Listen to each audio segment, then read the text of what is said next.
Hi everyone, I am Samarth and hope you're doing well. And this is the ninth week of the STEM challenge. And for this week, I decided to make a calculator using Python. And as you can see, this is Visual Studio Code. So let's get started. In this video, I'll show you my execution and how the code works briefly. So let's start. I'll execute the code so that you can see. Okay, so it tells me to select the operation. So this is a simple calculator. You can just perform 4 operations with it, such as addition, subtraction, multiplication, and division. And then I will type. So in order to perform the operation, you have to type the number to the left of the operation that you want to do. So I want to do addition, so I'll choose 1. And then it tells me to enter the first number.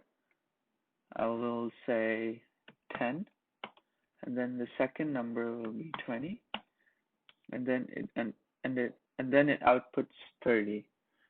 So you can type in any number you like, even if it's a decimal, it will still perform the operation and output the result correctly and accurately. So let's try a subtraction problem. So enter the first number. I will enter 10, and the second number I will enter 12. Then it prints -2. It can also do negative numbers. It also outputs negative numbers, and then it also outputs positive numbers. And then I also want to perform a multiplication problem to show you guys. And then the first number I want to type in is 18, and then 2, and then it outputs 36. So I'll explain how the code works here. So the first step is to define all the operations that we want to perform. So this X and Y represents the numbers, and really what we're doing here is just we're defining the function. We're just telling the function that when we use add, your job is to add the numbers together. So that's what the function is actually doing. And then the same for subtraction, the same for multiplication. We're just changing the signs so that the computer knows if it should multiply, subtract, divide, or add. And then I'll explain. So the next step is to get the user's input. And these are the options that the user can choose from.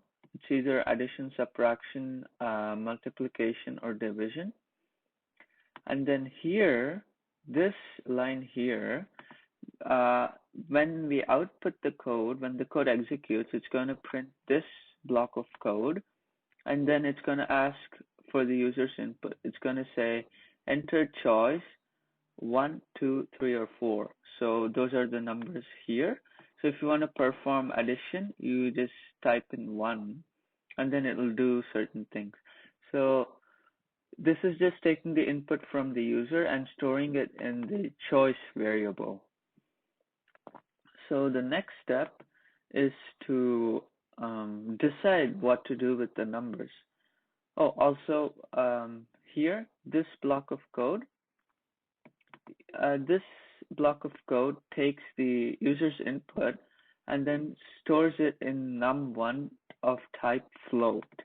So what float is, it's basically a type of number. I mean, it's kind of like type int, but it's float, so that you can also store decimals, etc. So it takes the number as a string and then converts it to float here. And then this is the second number. Uh, when we take the input from the user, Python takes it in the form in type string. With string, you cannot perform mathematical operations, so you have to convert the type string to other types such as int, float, double. There are other types as well. So here, instead of converting it, we're just putting float in front of input so that when the user inputs, it's directly stored in a variable of type float. And then the next step is to decide what to do with the numbers. So if choice equals 1, that is addition, then the computer is going to print number 1, the first number, and then it's going to print the addition sign, and then the second number and the equal sign. And then this here comes from the function that we defined, and then it's going to add these numbers together like we defined in the function above for addition. The same thing for subtraction, but the only thing that changes is the choice and the sign that the computer prints in the console. And then if it's neither of these, then the computer is going to print invalid choice. Here, okay, I'll explain this. I'll explain what this does. And for that, we have to look at this. So I is a counter. It keeps count of how many times this while loop iterates. So here we're basically telling that we're setting I to 0, and here we're telling while I is less than or equal to 100, do this, whatever the conditionals and all the things, the body part of the code. And then what this does here is it breaks the infinite loop, so that if we have an infinite loop, it can potentially crash our system. So this here controls the while loop. So I'll explain what it does. So here, what it says is while I is less than or equal to 100, do this. So every time one iteration completes, I will increase by 1. So that prevents us from infinite loops, because here it says less than or equal to 100. So once I reaches 100, it's going to stop the code no matter what happens. So that's why I use this line, and then I'll show you the execution again. So it's asking us to select the operation, and I'll say addition.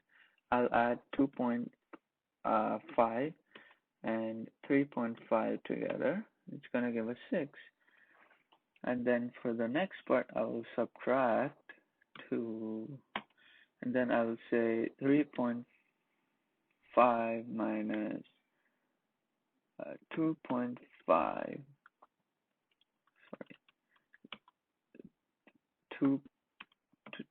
2.5, then it's going to print 1. So to show you guys, it can take in any big number and perform the operation. So I'm going to choose a very big number this time. This time I'll do multiplication. I'm going to multiply 1000 by 1000. And then it's going to give us the answer, which is 1 million. And then the next here, it's division, so 4. You can choose from these options again. You can either choose addition, subtraction, multiplication, or division. You just have to type in the number beside the operation. Then I will say 1000 divided by 10, and it should give me 100. Yes. Okay. And this keeps happening until the counter I reaches or equals 100. So that's how my calculator works, and thanks for watching. Have a good day.